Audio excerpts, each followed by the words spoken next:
It will be a learning for them.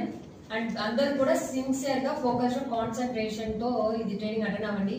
Just ఎవరో మాట్లాడుతున్నారు, మనం అందరం ఫోన్ చూసుకుంటాం, మనం ఏదో ఒక పని చేస్తాం, అలా కాకుండా టేక్ దిస్ సీరియస్లీ. మీ రెస్పాన్స్ బట్టినే నెక్స్ట్ ప్రోగ్రామ్స్ కూడా మనం ఆర్గనైజ్ చేయడానికి అవుతుంది. Based on your response it will act as a motivation for us to organize similar programs for you all staffs. Okay, and first thing. Second thing, ఇప్పుడు మనం చూసుకుంటే DR కావచ్చు, నేను కావచ్చు, కలెక్టర్ సార్ కావచ్చు, ఏదైనా ఒక ఫైల్ రిమార్క్స్ రాసి పంపిస్తున్నాం, మళ్ళీ అది రావడానికి చాలా టైం పడుతున్నాయి. It may be very simple remarks. మీరు తహసీల్దార్కు లెటర్ పుటప్ చేసి యూ హ్యావ్ టు ఆబ్టైన్ reports, లేకపోతే ఆడియో నుంచి you have to obtain reports. In that case, specify a timeline. You don't say okay, submit a report. You should specify a timeline. ఈ report enquiry చేయడానికి ఎంత time పడుతుంది? 3 days sufficient. If you at all you are giving more than a week, it will not come back.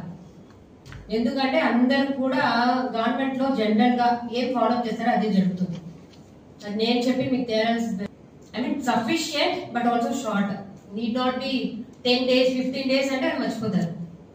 So ఒక ఎంక్వైరీకి 3 days sufficient, లేకపోతే 4 days sufficient ఉంది అంటే you should specify. ఈ రోజు మార్చ్ 25th, ఇప్పుడు మీరు 4 days లో చేయాలి అంటే 4 working days. Always specify a date and also keep note of it. ఏదో ఒక డేట్ మెన్షన్ చేసి అలా వదిలేయడం కాదు. ఏప్రిల్ 1st కి ఈ రిపోర్ట్ రావాలి అని చెప్పాము, ఇంకా రాలేదు అంటే మీరు ఉంది తహసీల్దార్ పంపించేశారా, ఆడియో ఆఫీసర్ మీరు ప్రాసెస్ చేశారా, కలెక్టరేట్ కి రావాలి. ఓకే, సో ఇప్పుడు దాకా మీరు నెవర్ ఆస్క్డ్ ఎన్ని తప్ప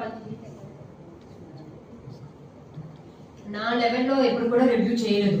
డిఆర్ గారు మీరు రివ్యూ చేయండి, చేయలేదంటే ఏం జరగదు. It should become a habit. అప్పుడు 4-5 days చేస్తే అది హ్యాబిట్ అవుతుంది అనుకుంటే, ఇప్పుడు it is not like every day will be following it up కదా. డిఆర్ గారు అది మీరు ఫాలో చేసుకోండి. అంటే ఏం